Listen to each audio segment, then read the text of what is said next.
Kritikal sa ospital ang isang batang babaeng nadamay at tinamaan ng bala sa barilan ng mga pulis at drug suspects. Gitang pulisya, galing daw sa mga suspect ang balang tumama sa biktima. May report si Sandra Aguinaldo. Naglalaro ang 6 na taong gulang na si Steffi Kate Peñalver sa barangay 199 Tondo, Maynila kahapon nang tamaan ng bala sa tiyan at tumago sa bituka. Nasa ICU ng Manila Memorial Medical Center si Steffi ngayon at ayon sa kanyang ama, nangangailangan ito ng dugo para sa kanyang operasyon. Simula gabi hanggang ngayon, pati dugo, hirap pa rin kami maghanap. 5 pirasong dugo na lang yung kailangan para maoperahan yung anak ko. 5 na lang ang kulang. Sana naman tulungan niyo ako. Pagdasal niyo na lang yung anak ko na mabuhay. Kasi mahirap eh.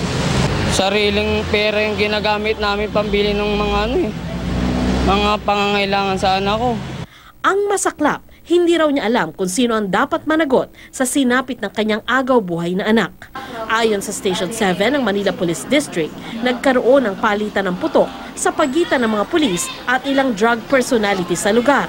Una umanong nagpaputok ang mga suspect at sila raw ang nakahagip sa biktima. Siguro naman po, alam naman po ng ating kapulisan yung paggamit ng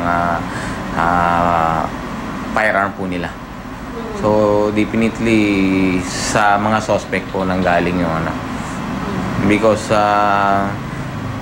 they are open fire, nag-open fire while running po sa atin. Gayunpaman, iimbestigahan pa rin ng PNP kung galing sa pulis ang balang tumama kay Steffi. Pero ayon sa pulisya, wala silang nakuhang basyo ng bala sa pinangyarihan ng barilan.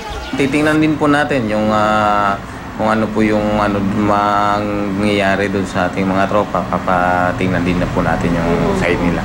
Nagtanong-tanong kami sa mga residente pero walang gustong magsalita tungkol sa insidente. Sabi lang nila, hindi taga roon ang mga tinutugis na suspect na kinilala ng pulisya na sina Deris de la Cruz at alias Tote. 3 umano'y kasamahan nila ang hawak ngayon ng mga pulis. Ayon din sa Station 7, nasugatan din sa operasyon ang isa pang 35 anyos na lalaki. Pero ang mga suspect din umano ang nakatama rito. Sandra Aguinaldo, GMA News.